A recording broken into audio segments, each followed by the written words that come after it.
Hello viewers, मैं हूं कमर चीमा अपने यूट्यूब चैनल के साथ। और मेरे साथ आज इंडिया से मौजूद हैं मेजर जनरल हर्ष कक्कर साहब। आप किसी तारफ के मोहताज नहीं है, इंडियन मीडिया पे आते रहते हैं, डिफेंस के हवाले से लिखते रहते हैं और बड़े स्ट्रॉन्ग क्रिटिक हैं पाकिस्तान के। आप इनको ट्विटर पे देखते रहते हैं। So I thought to learn from him. जो थोड़ी सी डेवलपमेंट्स हुई हैं, पता चले कि इंडियन स्ट्रेटेजिक कम्युनिटी कैसे चीजों को देख रही है। जनरल साहब, आपका बहुत शुक्रिया sir. Thank you. Thank you. Thank और थैंक यू। और जो मैं बोलूंगा वो मेरे इंडिविजुअल व्यूज हैं और कहीं के नहीं। Exactly sir, definitely no, you are a retired general living independent life. जल साहब, मेरा आपसे पहला सवाल ये है about this India US partnership. आप क्या देखते हैं जो बाइडेन के आने से और कैमला हैरिस के आने से? आप क्या समझते हैं, जनरल परसेप्शन क्या है इंडिया के अंदर? जनरल परसेप्शन, सोसाइटी क्या सोच रही है इस हवाले से? जी, पहली बात तो ये है कि कोई भी नेशन में कोई भी हेड करे, नेशनल इंटरेस्ट कभी चेंज नहीं होते। National interest always rain supreme. दूसरी बात है, टू हैंडल नेशनल इंटरेस्ट थोड़ा बहुत पॉलिसी चेंजेस आते हैं, बेसिकली बेस्ड ऑन जो पॉलिटिकल पार्टी या जो भी चेयर पे आता है उनके नजरिए से।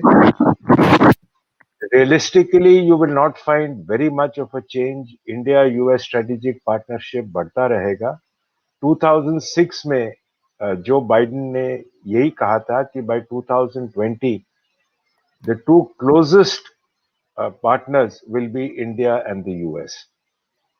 ठीक है, he had made that commitment in 2006. Or when he was vice president as well as head of the Senate Foreign Affairs Committee, there was a lot that he did to develop India-US relationship. जो पहला agreement LEMOA था वो Barack Obama के time sign हुआ था. So there has been a lot which has gone through. India has handled him. अगर आप देखो जब बाइडेन का जब अनाउंसमेंट हुआ, one of the newspapers headlines read, a close ally of India is in the chair. Prime minister Modi referred to the earlier दोनों के बीच में जो इंटरैक्शंस हैं. This is the basic aspect. उसके अलावा of course there will be some amount of differences, there will be some amount of issues which जो उनके नजरिए से और हमारे में थोड़ा डिफरेंस ऑफ परसेप्शन आएगा. It has happened with Trump also, खास तौर पे जैसे trade H1B. But that has not come in the way of the strategic partnership, especially on matters of security. उसके बीच में नहीं आया है. They have kept those aspects separate और ये separate. बिल्कुल सही है जल साहब, आपने कहा जारी बात है कि जो बेसिक चीजें वो नेशनल इंटरेस्ट के ऊपर रिवॉल्व करती हैं और वो इट विल कंटिन्यू। लेकिन जल साहब, पाकिस्तान में इस वक्त ये पर्सपेक्टिव चल रहा है और लोग यहाँ पे बड़ी वीडियोस चला रहे हैं कि जी वो कैमला और बाइडेन ने जो कश्मीर पे स्टेटमेंट्स दी हुई हैं कि वो this is a humanitarian crisis, और ये लोगों ने कैमला हैरिस से पूछा भी और वो बोली। सो आप क्या समझते हैं, will India manage Biden and Kamala on Kashmir, या वो जो स्टेट डिपार्टमेंट की पॉलिसी लेंगे, या जो एक इलेक्शन रेटरिक होती है बस उसी में वो खत्म हो जाएगा and they will look for the strategic partnership between India and United states? पहली बात तो whatever is said in the election trail वो हमेशा अलग है, and that is an individual perception. That is not the official government perception. अगर आप देखो, कमला Harris was the biggest critique of Joe Biden जब initial preliminaries चल रही थी. उसने जितना उसके बारे में बोला, आई डोंट थिंक और कोई कैंडिडेट ने बोला होगा. पर जहां पे उसको वाइस प्रेसिडेंट के लिए उसने सेलेक्ट किया, आप फर्क देखो कितना फर्क आ गया दोनों के बीच में. वही जो कमला हैरिस क्रिटिसाइज कर रही थी, कितना चेंज आ गया. सो दिस इज समथिंग जो रहेगा. We have to ignore the individual views from the state department views. ये एक बात है. दूसरी बात यह है कि democrats perforce give a lot of emphasis on human rights. So you will find कि थोड़ा बहुत criticism will continue coming as far as Kashmir is concerned in case something comes up. Nothing is there now, or on any issues which the Indian government takes action on. पर ये जो criticism है, This will be on one side, strategic partnership will be on the other. अब इसके अंदर आपको एक फर्क और भी मिलेगा. The difference will be that the Indian embassy in Washington, उनका रोल बहुत बढ़ जाएगा. Their interaction with different departments of the US और जो बाकी हैं, उसके अंदर उनको थोड़ा सा और ध्यान देना पड़ेगा. There will be other issues also, जैसे ट्रेड का होगा, H1B वीजाज होंगे, बहुत कुछ आएंगे. पर अगर आप ह्यूमन राइट्स का लो, then the worst problem will be faced by China. So it will be something that will keep coming and going. फिर बाकी भी issues आएंगे which will where there will be a lot of commonality. तो जहां पे differences है, differences will be handled separately, और जहां पे commonality है, that will be pushed forward. तो ये आपको generally दिखेगा over the next few years, and possibly it will not be that much of a concern that the pressure will come on to India or something. वो नहीं आएगा, because that is, वो दो अलग अलग issues हैं और वो वैसे ही रहेंगे. बिल्कुल ठीक कह रहे हैं आप, वो it will be a different thing. जल साहब, मैं आपसे अगर थोड़ा सा आगे लेके चलूं, क्योंकि अमेरिका की बात कर रहे हैं, तो डेफिनेटली इंडिया इंडिया का एक स्ट्रेटेजिक पार्टनरशिप है, और ये दिस इज एन अंडरस्टैंडिंग बड़ी ज्यादा हमें पाकिस्तान में पता है कि वी आर एन एलाई, हम थे एलाई और आप फ्रेंड हैं. There is a difference, definitely we need to understand this. लेकिन जल साहब, ये जो हाल ही में जो 2+2 हुआ है, अगर 2006 पे आपने कहा, उससे पहले जो इंडो यूएस न्यूक्लियर डील हुई थी बुश के जमाने में, उससे एक अच्छा कोऑपरेशन आपका चल रहा था. तो अभी क्या समझते हैं, ये जो 2+2 आया है, इसमें जाहिर बात है कि एक हाई लेवल पे वो पार्टनरशिप चली गई. जो पैसिफिक कमांड है उसका नाम इंडो पैसिफिक रख दिया, इंडिया को बहुत ज्यादा इंपॉर्टेंस दी, और बहुत सारे जो इंडियन मिलिट्री जो अमेरिकन जनरल्स हैं, वो दे बिलीव के जो है इंडिया जो है वो एक उसको वो खिते में पिवट बनाना चाहते हैं. So are you ready to be the pivot in the region? और डेफिनेटली आपका जो चैलेंज है वो जिसके लिए आपको खड़ा करना चाह रहे हैं, that is China. So India has thought that we have to show our potentials to be a major regional power. See, फर्क ये है कि इंडिया यूएस स्ट्रेटेजिक पार्टनरशिप है, अलायंस नहीं है. There is a world of a difference between partnership और alliance. अगर alliance है, then automatically India would be involve wherever the US gets involve, जैसे नेटो अलायंस है. So in a partnership, आपका involvement from either side is where it concerns them. India ने पहले ही clear कर दिया, as far as our dealing with China is concerned, including in the Ladakh sector, हमें कोई assistance नहीं चाहिए. We are capable of handling it ourselves. Along either of our borders, we are capable of handling it. So a strategic partnership gives you equipment दे देता है आपको, technology आती है, understanding आता है, नहीं, एंड वेरेवर जहां पे दोनों का नेशनल इंटरेस्ट मीट करते हैं, that is where you are involve directly, otherwise you are not. So there is, उसलिए ये इन्होंने स्ट्रेटेजिक पार्टनरशिप रखी और अलायंस नहीं रखा है. और इंडिया ने पहले ही क्लियर कर दिया, we are not looking to be an alliance, क्योंकि our relations with say Russia, Iran are not on the same lines जैसे यूएस के रिलेशंस है. Possibly things may change with Biden, one doesn't know. But as of now, for that reason, we are not willing to become an alliance partner. We are very happy with the strategic partnership, और जहां पर भी commonality है. अब if you look at the other countries on similar lines, Germany is going to be involved in the Indian Ocean from January. Australia, Japan, India, the US, हमारा quad चल रहा है. So now these are strategic partnerships जहां पे commonality of interest है. It is more than just military. It involves economy. It involves possibly a lot of trade involved in it. So बहुत कुछ है. It is beyond, way beyond military. So that is the sort of a difference जो दोनों देशों के बीच में है. बिल्कुल ठीक है.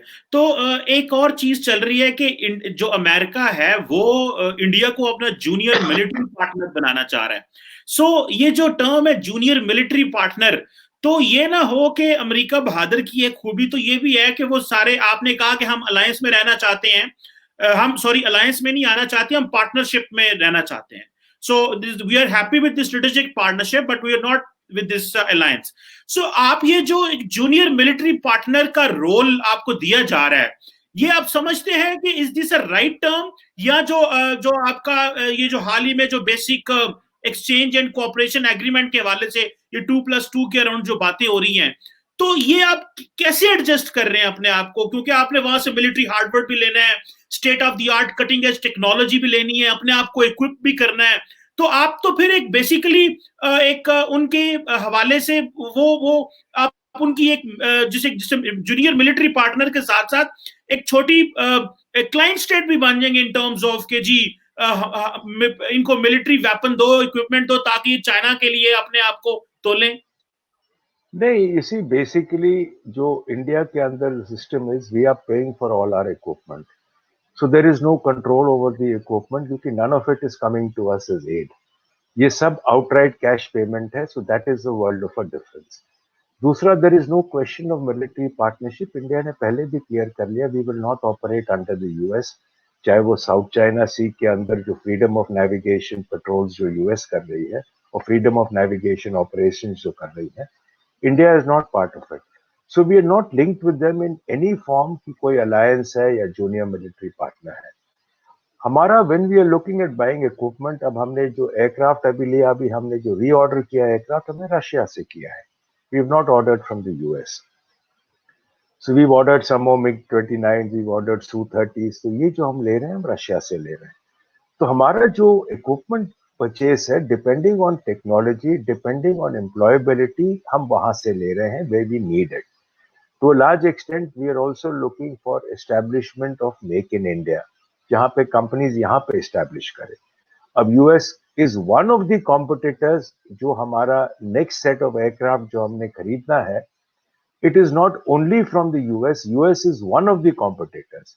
रशिया है बीच में, फ्रेंच या the Eurofighter is again coming in. तो ये जो मल्टीट्यूड है, so we are keeping our options all open, कहीं पे कोई फिक्स नहीं है। रशिया से और भी काफी कुछ टाइम के साथ आएगा, so there is nothing like a junior partnership. ये जो फर्क है, दैट फर्क is the difference, that is why I am saying we are not in any way an alliance और a partner. What I would say is we are a strategic partner, जो जहां पे commonality of interest है, that is where we will B.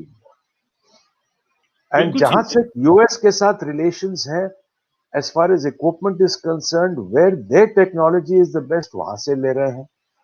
अभी अभी तक हमारे जितने यूएवीज हैं, देर ऑल इजराइल में, यूएस के भी आएंगे। So we are buying it from a multitude of countries, जहां से we feel it is the best option. बिल्कुल ठीक है। सो आप वो जो एक ऑटोनॉमी रखने चाहते हैं in terms of military buying, क्योंकि आप समझ रहे हैं कि सिर्फ अमेरिका नहीं है। चले, ये तो सर हो गया, अमेरिका के ऊपर तो बात हो गई। आप जरा सर थोड़ी सी आपने आपके फेवरेट और हमारे फेवरेट टॉपिक लोकल आ जाए यहाँ पे, इंडिया पाकिस्तान पे। सर एक बात चलती है, इंडिया का एक बड़ा जो है ना फेवरेट जुमला है इंडियन मीडिया पे हर जगह, talks and terror, talks and terror. आप टॉक्स एंड टेरर कहते हैं जी कि जो आपके कश्मीर में हो रहा है हमारे कश्मीर में हो रहा है जी, आप दहशतगर्दी करा रहे हैं, तो ये जी हम जब तक दहशतगर्दी कराएंगे हम आपसे बात नहीं करेंगे। पाकिस्तान भी यही कह रहा है। अभी पाकिस्तान का वर्जन भी चेंज हो गया है। पाकिस्तान कह रहा है कि talks and terror will not go together. आप वाया अफगानिस्तान दहशतगर्दी कराते हैं, आप बलोचिस्तान में दहशतगर्दी कराते हैं, कुलभूषण यादव पकड़ा गया, कराची में स्टॉक एक्सचेंज में हुआ, तो ये तो फिर दोनों जगहों पे इंडिया का भी यही मौकफ है। हालांकि कश्मीर जो है वो एक डिस्प्यूटेड टेरिटरी है और इंटरनल आप उसे मैटर कहते हैं, तो फिर ये दोनों तरफ एक जैसा मौकफ आ रहा है। इसको आपने कैसे रीड किया? अगर खासकर आप अगर आपने नेशनल सिक्योरिटी एडवाइजर पाकिस्तान के इंटरव्यू का देखा होगा उनके साथ, करण थापड़ के साथ, तो उसमें basically this is what he was referring to.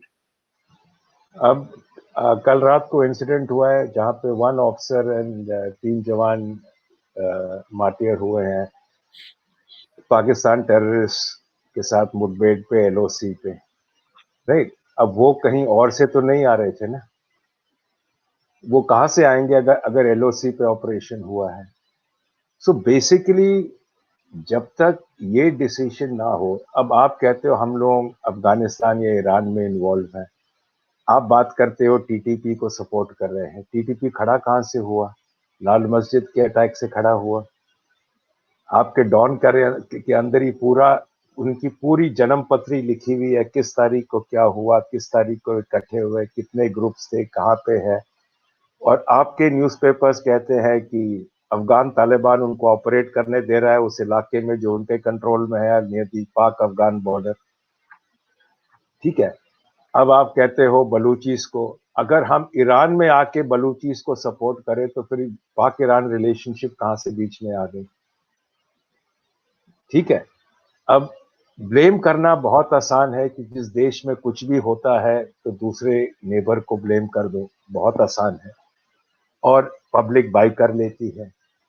अब मैं तो आपको कहीं और की बात नहीं कर रहा हूँ, ना मैं बात कर रहा हूँ केरला के अंदर या मैं बात कर रहा हूँ नॉर्थ ईस्ट के अंदर। मैं तो सिर्फ कह रहा हूँ जो कल रात को एलओसी में हुआ वो देख लो। अब एलओसी में ये तो नहीं हुआ कि वो जन्नत से पाकिस्तान जा रहे थे, पाकिस्तान से जन्नत जा रहे थे तो वहां पहुंच गए। अब अगर ऐसे इंसिडेंट्स होंगे तो फिर कहाँ से बातचीत होगी। अगर बातचीत होनी है तो कहीं माहौल या कहीं पे कोई इंडिकेशन आए कि let us cool down, let us stop everything दोनों side, let us look at talking.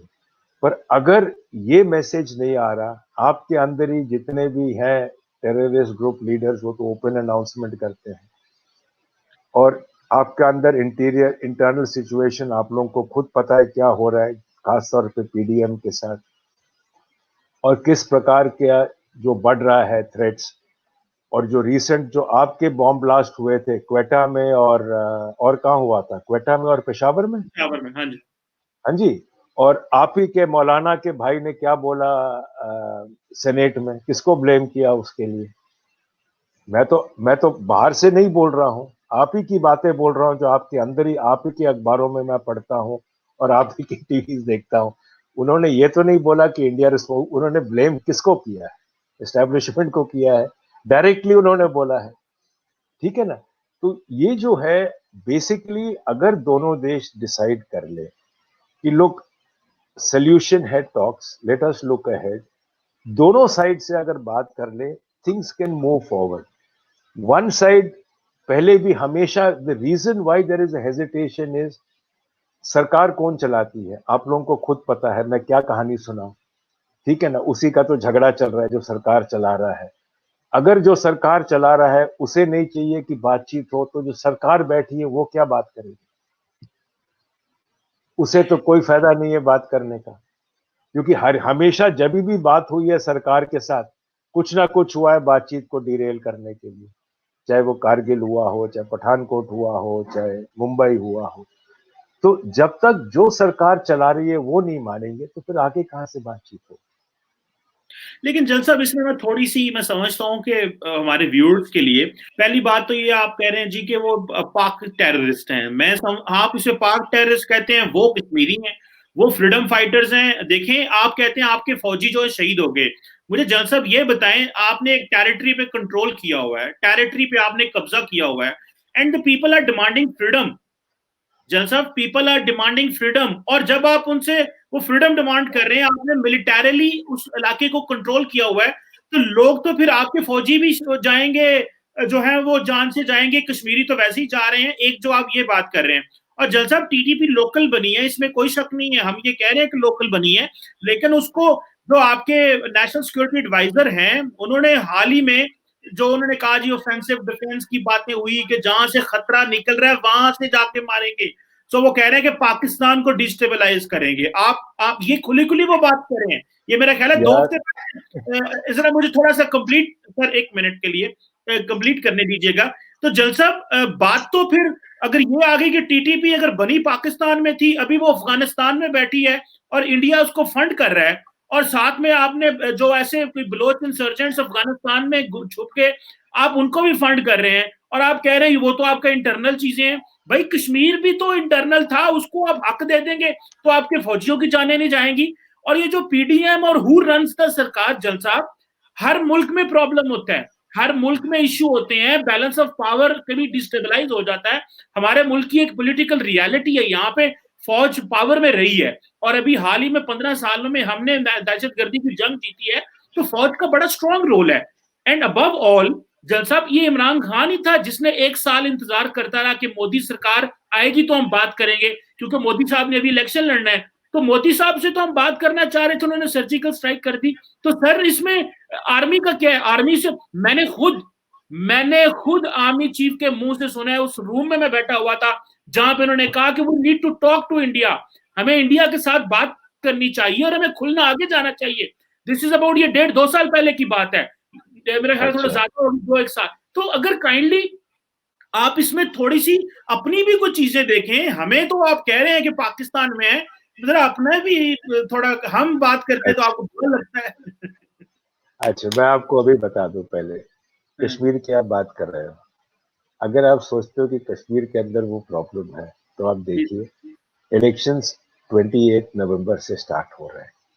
Municipal, panchayat, DDC, district council, जिसमें सारे पॉलिटिकल पार्टीज आर फाइटिंग। अगर पीस नहीं होता तो ये होता। तो जो आपको मिल रहा है रिपोर्ट्स और जो रियलिटी है, उसमें बहुत फर्क है। क्योंकि अगर ये होता तो इतने political parties, including National Conference, including PDP, including Congress, including communist parties, including BJP, सब के सब are participating in the elections. आपको रोजाना उसके आएगा, मिलेगा। और 28 नवंबर से स्टार्ट है, 1 महीने लगेगा। तो पहली बात तो ये है जिसका आपका स्ट्रेट क्लियर कर लेता हूँ कि सिचुएशन क्या है, नहीं तो वो इलेक्शंस कभी नहीं होने थे। अच्छा, नेक्स्ट, जहां तक सवाल है टॉक्स का और कॉन्फिडेंस का, basically there is a lack of confidence between the two. The fact is that the confidence is lacking, क्योंकि जब भी टॉक्स के लिए इंडिया ने एक कदम आगे रखा, समथिंग और the other happened which pushed it back. तो where has the confidence been broken? There has to be a means of building the confidence. बोलना कि आई वांट टू टॉक, और साथ साथ if there is still terrorism and infiltration attempts coming in, भैया आप चाहे जो बोलो, 80% of those who are coming in, और जब के वो जो टेररिस्ट लीडर्स बैठे हैं पाकिस्तान में चिल्लाए जा रहे हैं, उससे कुछ फर्क नहीं पड़ना। For talks to happen there has to be a conducive environment. ठीक है, दोनों साइड्स एक दूसरे को अक्यूज करते रहेंगे, the atmosphere will continue. And presently अगर आप पूछो, India is prepared for it to continue because there is no indicator, no indication coming in. तो दूसरी तरफ से कि हमने, इंडिया क्या कह रहा है, please rein in the 26/11, please handle Pathankot. जब तक आप पॉजिटिविटी ना दिखाओ in on actions against terrorist who have been involved. अब पाकिस्तान कह रहा था कि भाई इंडिया लोगों को नहीं भेजता। इंडिया ने बोला है, आपको जो इंक्वायरीज करनी है आप पूरी पार्टी भेज दीजिए, हम आपके सामने यहाँ पे बिठा के आपसे पूरा करा लेंगे। रिस्पॉन्स है नहीं। So until there is a positive indicator coming in from both sides, this will continue. मैं वही आपको जैसे पहले कह रहा था, बहुत आसान है। इंडिया फंड कर रहा है टीटीपी को, इंडिया फंड कर रहा है बीएलए को। अगर आप बीएलए से बात करो, दे से प्लीज वेकेट बलूचिस्तान, वो हमारा इलाका, why are you sitting here. TTP आपको कुछ और सुना रहा है। अब बेसिकली, अब because it is not controllable, it is India funding. बहुत सिंपल बात है। अनलकीली हमारे पास जो टेररिस्ट पकड़े गए हैं वो लाहौर से हैं, कहीं कहीं इलाके से हैं, दे आर नॉट कश्मीरीज। जो मारे गए हैं they have come in from Pakistan, चाहे जहां से भी आए, they are crossing the LOC, they not from our side of the LOC. चाहे वो बाहर गए हैं, हथियार लेकर आए हैं, तो बाहर से ही आए हैं ना, अंदर ही तो नहीं है। If they were killed in Srinagar, Anantnag, Baramulla, any of the Kulgam, कहीं पुलवामा कहीं पर भी होता, you could have said they are Indian side, चाहे जहां से भी हो। पर एलओसी में तो इंडियन अगर बाहर गए, उनको हथियार देके कोई भेज रहा है, तो he is not sending them with मिठाई का डब्बा या हथियार लेके आ रहे हैं, तभी तो वो एनकाउंटर हो रहा है, नहीं तो फिर कैसे आते। अब it is not the issue is can confidence be built by acting on incidents जो हुए हैं। Can the court cases be taken to a logical conclusion. कहीं पे कुछ होगा indicating that there is a desire. अब the question is there a desire, which is the biggest doubt which India has. अब जब तक वो डिजायर नहीं दिखेगा तो यही होगा। So it will continue in this scenario कि unless there is that sort of confidence जो दोनों तरफ से आएगा। बिल्कुल सही है जल साहब, आप बातें कर रहे हैं। अगर आप इसको थोड़ा और एलाबोरेट कर लें, मैं इसको नेक्स्ट फेज पे ले जाऊंगा अगले सवाल में, बस इसको थोड़ा क्लियर कर लूं। देखिए, मुझे समझ लगी कि 9/11 के बाद आपके हाथ में एक टर्म आ गई, दहशतगर्द। आपने उन कश्मीरियों को उनको कहा ये मुजाहिदीन नहीं है, ये तो दहशतगर्द है भाई। और वो तो देखो, वो तो मुल्क के खिलाफ लड़ रहे हैं, और जो केस है आपका, एक ग्लोबल इमेज डेवलप हुआ, आपने कहा इसका फायदा उठाओ और स्ट्रगल को जो है ना वो फ्रीडम स्ट्रगल और इससे निकाल के दहशतगर्दी के फ्रेमवर्क में ले आओ। और पाकिस्तान के ऊपर ऑलरेडी वेस्टर्न प्रेशर है, तो ये क्लब कर दो तो ये चीजें ठीक हो जाएंगी। आपने ये किया, आपकी ये स्ट्रेटेजी कामयाब रही है। This is what I realise, आप कामयाब रहे हैं इसमें। लेकिन जैन साहब, आप कॉन्फिडेंस बिल्डिंग की बात करते हैं। इमरान खान साहब जब प्राइम मिनिस्टर बने, पुलवामा के बाद आपने जब हमला कर लिया और हमने अभिनंदन को जहाज गिरा दिया, तो जैन साहब इमरान खान ने क्या कहा, एविडेंस शेयर करें हमारे साथ, हम इस पे एक्शन लेते हैं। द पॉइंट इज जल साहब, मैं बस, this is the last point I want to make it sir. The point is कि हम आपसे, आप एविडेंस शेयर नहीं करते पुलवामा की, और आप जो है वहीं पे बैठ के इलेक्शन जीतने के लिए फैसला कर दें। अभी तो बीजेपी वालों की चांदी हो गई, आप तो खैर फौजी हैं, उनकी तो चांदी होगी, क्योंकि उन्होंने तो अभिनंदन की तस्वीरें लगानी शुरू कर दी और इलेक्शन जीत लिया। तो सर देखें, ये तो आप फौज का इस्तेमाल कर रहे हैं, आपको दुख तो हो अच्छा रहा है बीजेपी को। अच्छा अच्छा, अब मैं ये भी बता दूं कि भाई हमने नहीं इस्तेमाल करी तस्वीरें। आप देखो ना अभी क्या हो रहा था, जब जब सैयद ने वो स्टेटमेंट दिया सेनेट में, उसके बाद उसकी अभिनंदन की तस्वीरें तो पाकिस्तान में भी पूरी लग गई, वो तो लाहौर में सब जगह। छोटा नहीं, मोटा। बट कहानी वो अलग है। The question is, there is not a question of proof. उसके बाद जब अपने आप स्टेटमेंट्स आए, आपके ही जो फवाद चौधरी जी ने, या शेख कौन था, शेख रशीद है, फवाद चौधरी, जिसने वो ग्रेट, फवाद हाँ चौधरी। जी, फवाद फवाद। चौधरी, जिसने अपने आप वो ग्रेट कमेंट दिया। बाद में उसने बोला कि नहीं, मेरा कमेंट ट्विस्ट हो गया। चलो वो बात छोड़ दो। अब जब ये कमेंट्स आते हैं, अब मुझे बताओ हमें क्या प्रूफ देना चाहिए? हमें तो प्रूफ देने की जरूरत नहीं है। But the fact is that there is that lack of confidence, there is that lack of trust. और कोशिश चाहे, unless it comes out very clear, because हमारे लिए इसी, इंडिया इज अ डेमोक्रेसी।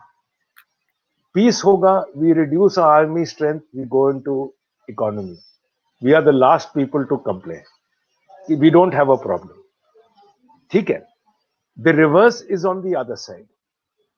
अब आप लोग can not reduce your army strength. अगर वो रिड्यूस करेंगे तो 111 ब्रिगेड पहली गायब हो जाएगी। तो 111 ब्रिगेड गायब हो जाएगी तो पाकिस्तान मतलब कम से कम कुछ कुछ वर्षों के लिए तो बच जाएगा।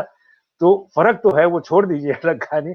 But there is a decision that we can afford to reduce. आप लोग नहीं चाहोगे रिड्यूस करने के लिए, जो बजट्स हैं, जो बाकी कंट्रोल है। एनीवे, चलो ये टॉपिक छोड़ो, लेट्स मूव अहेड।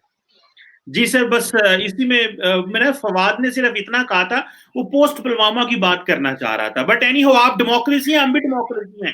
लेकिन देखिए ना, मोदी चलो, साहब के आने के बाद, just last point and I am going on this two front war, और फिर दो सवाल हैं जस्ट आपसे छोटे छोटे। वो, आप डेमोक्रेसी हैं सर, तो हम भी डेमोक्रेसी हैं। लेकिन ये अलग बात है कि मोदी साहब के आने के बाद एलओसी पे वायलेशन बढ़ गई हैं। ये एक और तरह की डेमोक्रेसी है, आप मगरब वाली डेमोक्रेसी नहीं है, हम नहीं साउथ नहीं, एशियन फर्क डेमोक्रेसी है। फर्क इतना आया है कि मोदी से पहले there was always a desire कि एस्केलेशन डाउन रखो and try and get things down. But उससे फर्क नहीं पड़ रहा था। देयर वाज, यू की, आप लोगों की साइड से अगर फर्क नहीं पड़ेगा तो इधर से the soldiers feel that we also need to escalate. तो उसके बाद फिर जब फ्रीडम ऑफ एक्शन मिला, then the level of escalation went, क्योंकि there was a level of retaliation. Invariably बहुत सख्त ऑर्डर्स है from top that you will not be the first. बहुत सख्त ऑर्डर्स है from top. But if someone opens fire, आप लोग free हो to retaliate with double the force. So these are the orders, वो हमेशा रहे हैं from the top to try and control. दूसरा, as the level of equipment profile change होता है, ऑटोमेटिकली जब रिटेलिएशन होता है, you expect heavier and more powerful and more accurate armaments जो इस्तेमाल हो, उससे डैमेज डिस्ट्रक्शन ज्यादा होता है। दैट इज समथिंग जो टाइम के साथ जैसे ये लेवल बढ़ता रहेगा, इंप्रूवमेंट इन टेक्नोलॉजी आएगा, तो ये फर्क पड़ेगा। बिल्कुल सही। जैसे अभी मैं आपसे बस दो छोटे छोटे सवाल हैं। एक तो ये सीडीएस वाला टू फ्रंट वॉर की बात करें, और दूसरा भी बाय द वे सीडीएस साहब के हवाले से ही है। ये वाकई इंडिया ये सोच रहा है कि टू फ्रंट वॉर, अभी तो सुना है मिलिट्री डॉक्ट्रिन्स भी चेंज हो रही हैं, कोई वो अपनी अलहदा कमांड स्ट्रेटेजिक कमांड फोर्सेस बन रही हैं जो नेवी के लिए अलहदा हो रही हैं और लैंड फोर्सेस के लिए अलहदा हो रही है। एनी हो, आप ये समझते हैं कि टू फ्रंट वॉर की अभी इंडियन मिलिट्री सोचती है, ये हो सकता है? हालांकि पाकिस्तान ने तो रिसेंटली आपका जो हुआ गलवान में, हमने तो वहां पे कोई स्टेटमेंट भी जारी नहीं की और कुछ भी नहीं कहा। तो डू यू स्टिल बिलीव या डेलिबरेटली थ्रेट को लाइव रखा जा रहा है इंडिया के अंदर? देखो, two front war is for you to plan, prepared रहना चाहिए, कैपेबिलिटी होना चाहिए, फोर्स लेवल की ट्रेनिंग होनी चाहिए। That is when you refer to a two front war. ठीक है, होगा नहीं होगा इज अ डिफरेंट केस। आपको हमेशा you must look at the worst case scenario, and वही वर्स्ट केस सिनेरियो देखकर ही जब सीडीएस कहता है two front war, he says we must have the capability to deal with the two front war. किस प्रकार से क्या होना चाहिए, that is now from there you begin your planning. अगर आप सोचो कि भाई ओनली वन फ्रंट होगा तो आप लोगों का प्लानिंग, इन्वेस्टमेंट, प्रोक्योरमेंट उसके लिहाज से चलेगा। तो जब आपके पास टू फ्रंट होता है फिर आप उसके लिहाज से अपनी कैपेबिलिटी बिल्ड करते हो। ये नहीं कहते हो कि भाई टू फ्रंट कल शुरू हो जाएगा, ये तो कभी नहीं बोला है। He says we must be prepared. Prepared यानी डेवलपमेंट ऑफ कैपेबिलिटी, कब तक क्या चाहिए, इक्विपमेंट प्रोफाइल, किस प्रकार का फोर्स स्ट्रक्चर चाहिए, किस प्रकार का फोर्स लेवल चाहिए। और जो आप कह रहे हो थिएटर कमांड, जो it's a concept globally, basically एक commander responsible for one theatre, one sort of nature of operation, चाहे आर्मी होगा, एयरफोर्स होगा, depending on the type of terrain, possibly navy, he will be responsible उस इलाके के operations के लिए। It is restructuring the forces without very much, नीचे के लेवल पे नहीं, mainly at the upper level, जहां पे कमांड एंड कंट्रोल एक इंडिविजुअल के साथ है।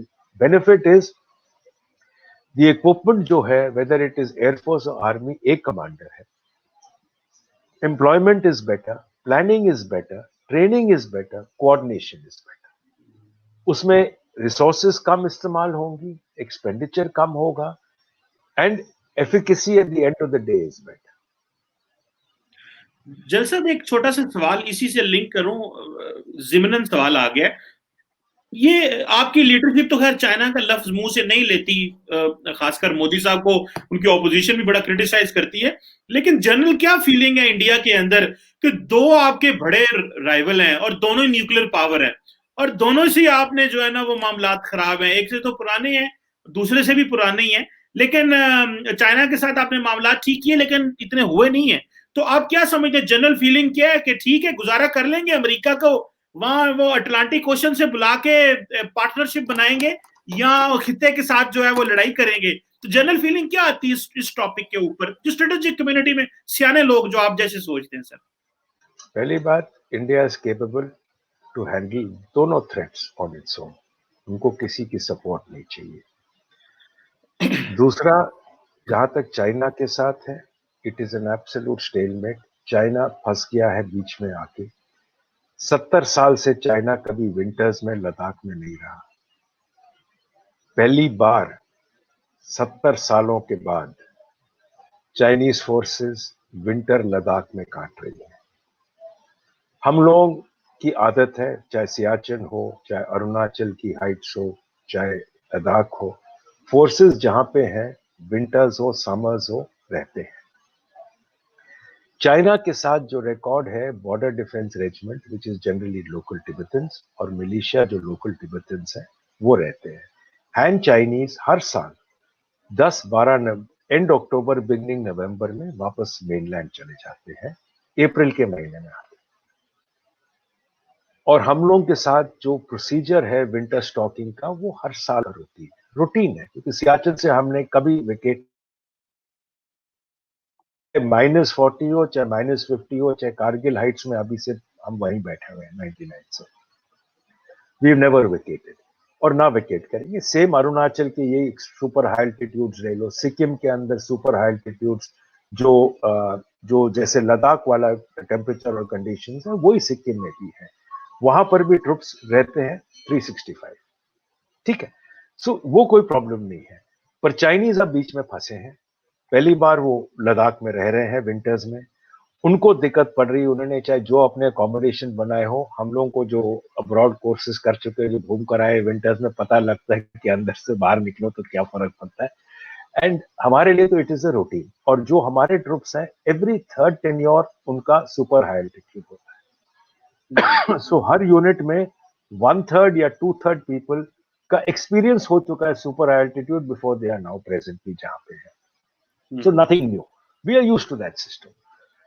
So that is there and we are capable. We do not need any help from anywhere. हमने पहले भी यूएस को बोल दिया था, we don't need any help. That is why I have told you from the beginning. Strategic partnership में कोई alliance नहीं है, उनका कोई इन्वॉल्वमेंट नहीं है। जहां तक इंडिया का सवाल है, China will be handled by India.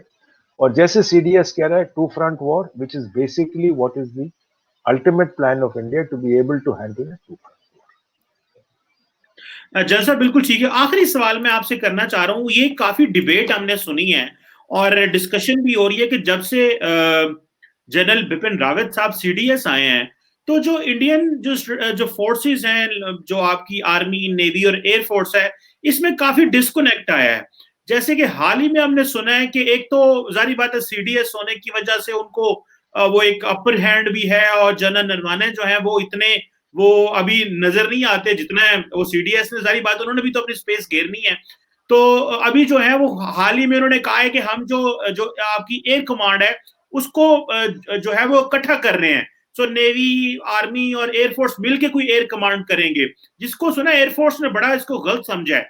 सो आप समझते हैं कि ये एक बेसिकली शायद एक नई पोस्ट क्रिएट हुई है, पहली दफा अगर इंडियन आर्मी में ये पोस्ट क्रिएट होने की वजह से जो बाकी तीनों फोर्सेस हैं, एयरफोर्स और नेवी जो हैं, वो थोड़ा उनके अंदर डिस्कनेक्ट आ रहा है कि आर्मी एक अपर हैंड ले रही है और हमें डिक्टेट कर रही है।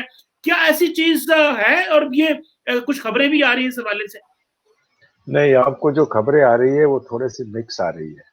बेसिकली सीडीएस किसी का सीनियर नहीं है, he is the first among equals, चारों वही है। दूसरा, जब से डिसीजन लिया है to create integrated theatre commands, हर सर्विस को स्टडीज दी गई है। उनके स्टडीज से फाइनल जब होंगी, सर्विस चीफ सब बैठेंगे सर्विस चीफ्स के अप्रूवल के साथ, क्योंकि सब चारों के चारों इक्वल है। कभी आप देखोगे नहीं जब रीथलिंग करेंगे कि सीडीएस बाद में करेगा, सर्विस चीफ्स पहले करेंगे, चारों के चारों एक साथ जाते हैं। सो वो नहीं है। The question that is there is between the community of retired, there is a lot of debate on the integrated theatre commands. कितने होने चाहिए, किस प्रकार के होने चाहिए। अभी इंडिविजुअल सर्विसेज अपना स्टडी कर रही है। जो आप प्रेस में पढ़ोगे, आप जो आप बात कर रहे हो, that is an integrated air defence command. जो एयरफोर्स कह रहा है कि it may not work. The question is, study air force कर रहा है, डिसीजन एयरफोर्स का है।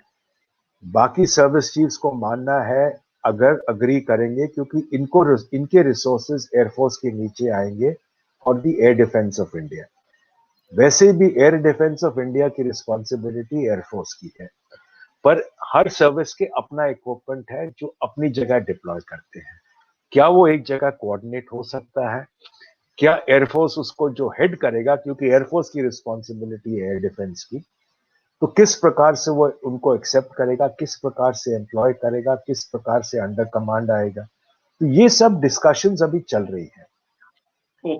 जब तक चारों सर्विस चीफ्स एक्सेप्ट नहीं करेंगे, तब तक ये आगे डिफेंस मिनिस्टर और कैबिनेट कमेटी ऑफ सिक्योरिटी के पास जाएगा नहीं। तो डिस्कशन फेज के अंदर हर पर्सन अपने व्यूज डालता है कि इज इट सूटेबल और नॉट। अल्टीमेट व्यूज जब बनेगा, जब स्टडी एयरफोर्स जो कर रहा है वो खत्म करेगा। जैसे नेवी कर रहा है दो कमांड के लिए, एक पेनिनसुला कमांड है और एक maritime command, Indian ocean region command है। अब वो किस प्रकार से उनको फॉर्म करना है, क्या रिसोर्सेज चाहिए आर्मी से और एयरफोर्स से, कितना वो दे पाएंगे, क्या उनको एक्सेप्टेबल है, कहां पे बेस होगा, क्या रिस्पॉन्सिबिलिटी होगा, क्या जिम्मेवारी होगी। तो ये सब अभी तक काफी कुछ डिस्कशन फेज में है। अब उनको टाइम लिमिट है 3 साल का, अभी तक पहला साल हुआ नहीं, पहला 1.5 साल तो बेसिकली स्टडी और डिस्कशन में निकलेगा। अगर एक्सेप्ट होगा तो उसके बाद फॉर्मेशन शुरू होगा। तो ये चीजें हैं जो टाइम लेती है, और ये डिस्कशन फेज के अंदर जो स्ट्रेटेजिक कम्युनिटी में बाहर बैठे हैं, हर अपने अपने व्यू डालता है कि ये एक्सेप्टेबल है या नहीं। तो जो एयरफोर्स वालों को लग रहा है कि एयर डिफेंस कमांड एक्सेप्टेबल नहीं है, पर अभी जो सर्विंग है, अगर उनके व्यू में है कि इसके अंदर से ये निकाल के ये कर ले तो एयर डिफेंस कमांड इफेक्टिव होगा, तो फिर वो व्यू उनकी तरफ से आएगा। तो अभी तो स्टिल फेजेस में है, इसके लिए टाइम और चाहिए। हो सकता है towards the latter part of next year कुछ दिखना शुरू हो। 3 साल का टाइम है, 3 साल नहीं तो 4 साल, 4 साल नहीं तो 5 साल, कहीं ना कहीं अल्टीमेटली इंटीग्रेटेड थिएटर कमांड्स आने ही है। बिल्कुल ठीक है। थैंक यू वेरी मच जन साहब, आपकी बहुत मेहरबानी, आपने हमें टाइम दिया और हमने 5-6 टॉपिक पे आपसे बात करने की कोशिश की, और उम्मीद है व्यूअर्स को भी आपके पर्सपेक्टिव पसंद आए होंगे, जहाँ पे जारी बात है आपने अपनी एक हिस्ट्री और अपनी अंडरस्टैंडिंग, जो स्ट्रेटेजिक अंडरस्टैंडिंग है आपकी इन सारे इश्यूज के, उसके हवाले से बात की। सर आपके वक्त का बहुत शुक्रिया सर। थैंक यू कमर, थैंक यू, टेक केयर। ध्यान थैंक रखना यू। भाई कोविड के टाइम में, स्मार्ट यस सर, आप लॉकडाउन मत ब्रेक करना। जी सर, आप भी सर, थैंक यू।